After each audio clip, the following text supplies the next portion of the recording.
Hello everyone, welcome back to my new video. আজকে আমরা দেখতে চলেছি 2008 সালে মুক্তিপ্রাপ্ত দ্য সং অফ স্প্যারোস মুভির এক্সপ্লেনেশন। বাবা নামক বটগাছটি থাকে বলেই পরিবারগুলো বেঁচে থাকে, কিন্তু যখন এই মানুষটি কর্মক্ষম হয়ে পড়ে তখন পরিবারগুলোর অবস্থা যে কতটা খারাপ হয়ে যায় সেটাই মুভিতে দেখবো। এবং নিজের চোখের সামনে যখন স্বপ্নগুলো ভেঙে টুকরো টুকরো হয়ে যায় তখন যে কতটা খারাপ লাগা কাজ করে সেটাও এই মুভিতে দেখবো। তো চলুন কথা না বলে শুরু করা যাক আজকের মুভির এক্সপ্লেনেশন।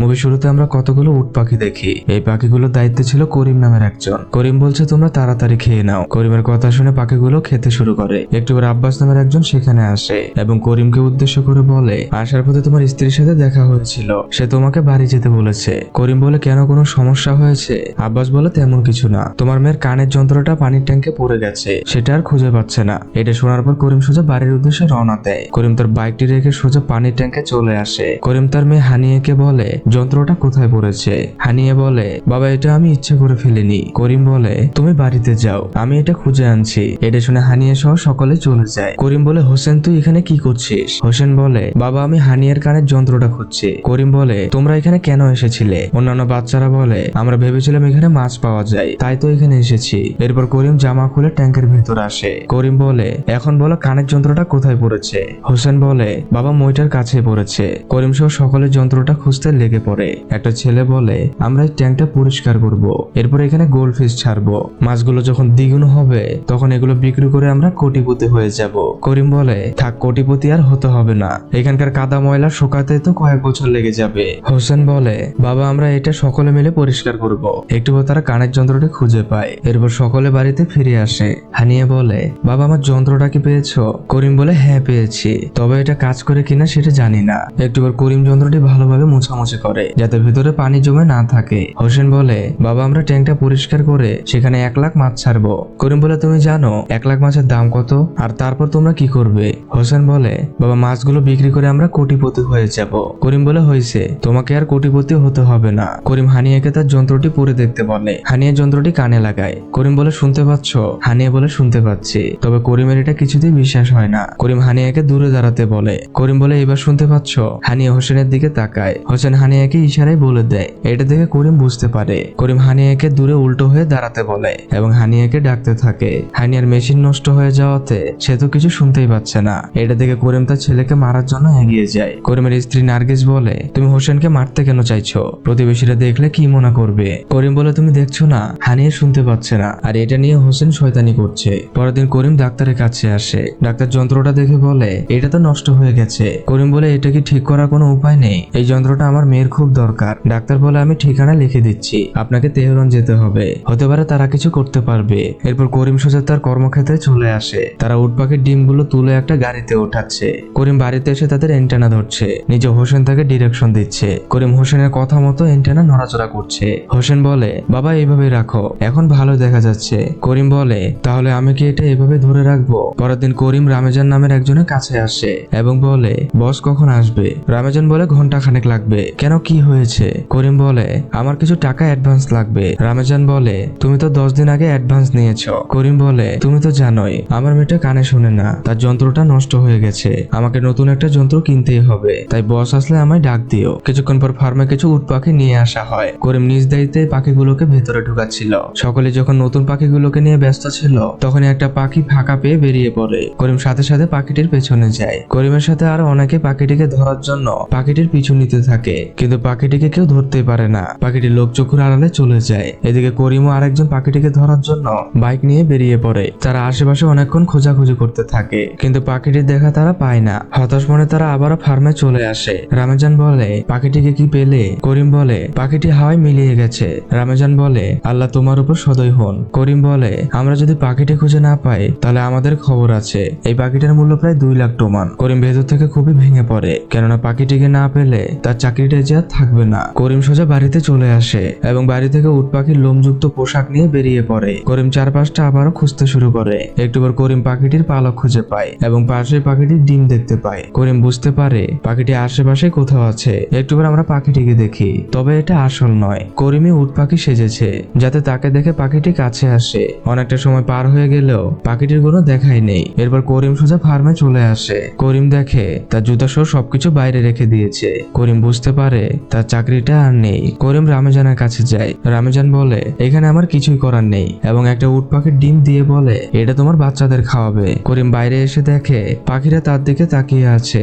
করিমের ভেতরটা যেন ফেটে যাচ্ছে, তবে তাকে যে যেতেই হবে। রাতের বেলা করিম বাড়িতে আসে। ছোট্ট মেয়েটি দৌড়ে এসে বলে বাবা তুমি কি নিয়ে এসেছো? করিম বলে আমি তোমাদের জন্য সবকিছুই নিয়ে এসেছি। করিম তার ছেলে মেয়েদের হাতে নাস্তা তুলে দেয়। এরপর করিম নার্গিসকে বাজারগুলো দেয়। নার্গিস বলে তোমার সবকিছু ফার্ম থেকে কেন নিয়ে এসেছো? করিম বলে এই চাকরিটা আমার জন্য না, এই কাজ করতে আর ভালো লাগছে না, আমাকে নতুন কাজ খুঁজতে হবে। রাতে নার্গিস পাখির ডিম দিয়ে অমলেট বানায় এবং হোসেনকে দ্বারা প্রতিবেশীদের জন্য পাঠিয়ে দেয়। পরের দিন করিম হানিয়াকে স্কুলে নিয়ে যাচ্ছে। পথে করিম তার মেয়ের জুতার ফিতা বেঁধে দিতে দিতে বলে মা আমি শহর থেকে তোর যন্ত্রটা নিয়ে আসবো, তুই একদমই চিন্তা করিস না। কিছুক্ষণ পর করিম তেহরানের দিকে যাচ্ছে। ডাক্তার যন্ত্রটি দেখে বলে এটার মাইক্রোফোনটা নষ্ট হয়ে গেছে, এটা ঠিক করতে বেশ কয়েকদিন সময় লাগবে। করিম বলে ডাক্তার সাহেব কতদিন সময় লাগবে? ডাক্তার বলে 3 থেকে 4 মাস। এর আগে আমার হাতে অনেক রোগী আছে। করিম বলে আমার মেয়ের তো সামনে পরীক্ষা, আমি যদি একটা নতুন যন্ত্র কিনি তাহলে সেটার দাম কত পড়বে? ডাক্তার বলে 3,50,000 তোমান পড়বে। করিম মন খারাপ করে বাইরে বেরিয়ে আসে। করিম যখনই বাইক স্টার্ট করে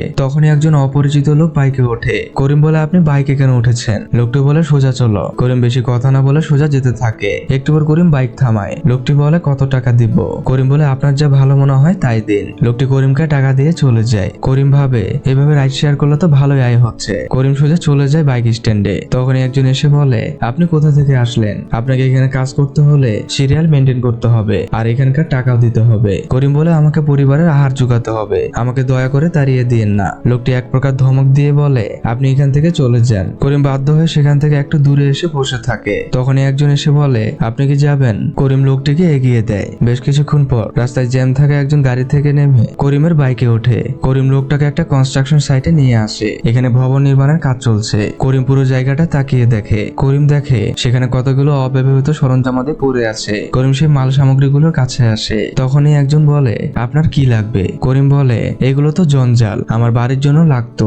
লোকটি বলে তোমার যতটুকু দরকার তুমি এখান থেকে নিয়ে যেতে পারো। তখনই সেই লোকটি এসে বলে তোমাকে কত টাকা দেব? করিম বলে যা মন চাই দেন। লোকটি করিমকে একটু বেশি টাকা দিয়ে চলে যায়। করিম লোকটির অতিরিক্ত টাকা ফেরত দেওয়ার জন্য চায়, তবে ততক্ষণে লোকটি চলে যায়। একটু পর করিম সেই জঞ্জালগুলো থেকে একটা অ্যান্টেনা নিয়ে যাচ্ছে। এরপর সেই অ্যান্টেনা তার বাড়ির ছাদে লাগায় যাতে টিভি ক্লিয়ার দেখা যায়। রাতের বেলা সকলে মিলে বাইকটা ধোয়া মোছা করছে, কেননা এই বাইকটা যে এখন তাদের উপার্জনের একমাত্র সম্বল। পরের দিন থেকে করিম বাইক দিয়ে বিভিন্ন কাজ করতে থাকে। বিকেলে করিম আবার সেই কনস্ট্রাকশন সাইটে আসে এবং সেখান থেকে একটা জানালার চৌকাঠ নিয়ে আসে। করিম দেখে বাচ্চারা ট্যাঙ্কের ভেতরটা পরিষ্কার করছে। করিম তার ছেলেকে ডাক দেয় এবং বলে তোরা এখানে কি করছিস? এটা শুনে বাচ্চারা সকলে ভয়ে পালিয়ে যায়। কিছুক্ষণ পর করিমকে তার ছোট্ট মেয়েটি বলে বাবা এটা কি করবে? করিম বলে এটা রং করে আমাদের ঘরে লাগাবো। করিম তার ছেলেকে বলে তুই যদি আরেকবার এই ট্যাঙ্কের কাছে যাস তাহলে কিন্তু মার খাবি। হোসেন বলে আমরা যদি 15,000 তোমান দেই তাহলে তো মাছ কিনতে পারবো। করিম বলে এতগুলো টাকা তুই কোথায় পাবি? হোসেন বলে প্রয়োজন হলে আমি কাজ করব।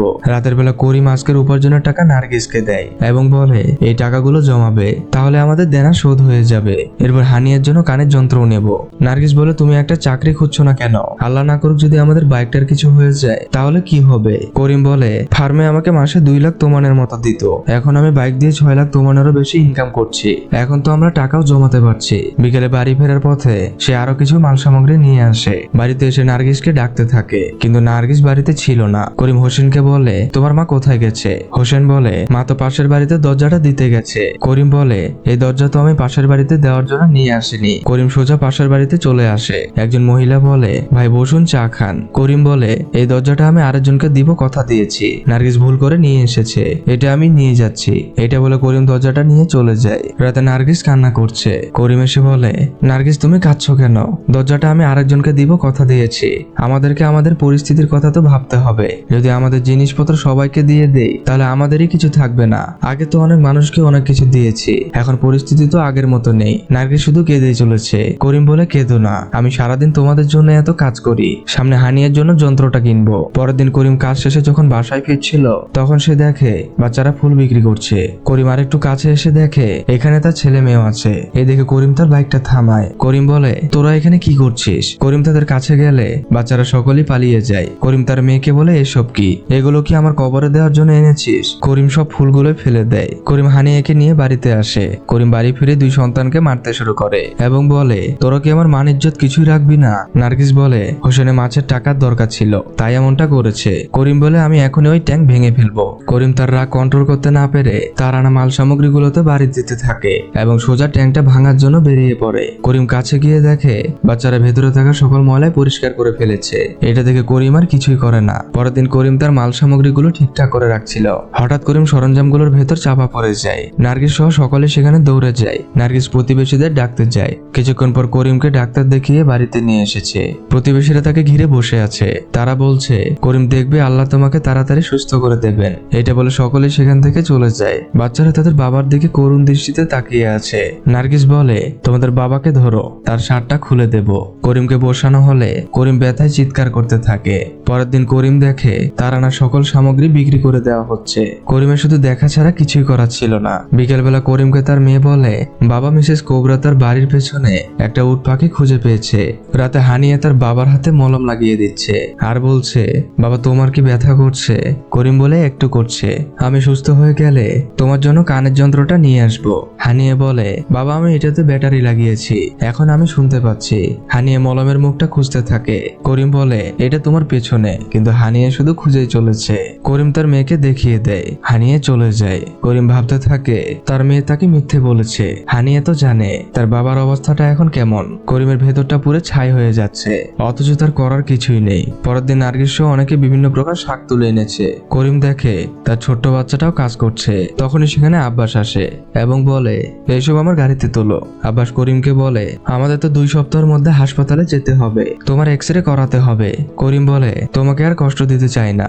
আব্বাস বলে, কষ্ট আবার কিসের? আব্বাস কিছু টাকা দিয়ে চলে যায়। কিছুক্ষণ পর হোসেনও কাজের জন্য বেরিয়ে পড়ে। রাতের বেলা করিম হোসেনকে খেতে ডাক দেয়। বাচ্চা ছেলেটি সারাদিনের ক্লান্তিতে ঘুমিয়ে পড়েছে। করিম হোসেনের কাছে যায় এবং দেখে হোসেনের হাতে ফোসকা দিয়েছে। পরের দিন হোসেন আবারও কাজে যায়। হোসেনের সাথে তার বন্ধুরাও যায়। তারা মূলত আব্বাসের সাথেই কাজ করে। রাতে হোসেন তার মাকে টাকা দিয়ে বলে, মা এটা আমার 1 সপ্তাহের বেতন। পাশের রুম থেকে করিম এসবই দেখছিল। হোসেন বলে, মা কাল থেকে যদি ওভারটাইম করি তাহলে মাছের টাকা জোগাড় করতে পারবো।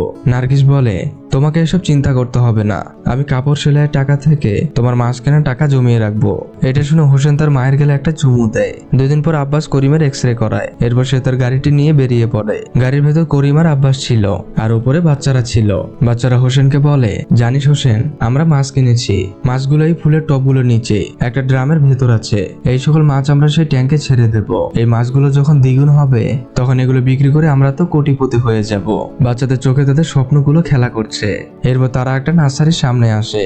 গাড়ি থেকে ফুলগুলো নামিয়ে তারা সেই নার্সারিতে রাখতে আসে।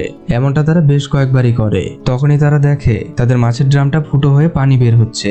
এটা দেখে তারা উপরে থাকা সব ফুলগুলো ফেলে দেয়। করিম বলে, তোমরা কি করছো? করিম তো আর এত কিছু জানে না। সে চিৎকার করে আব্বাসকে ডাকতে থাকে।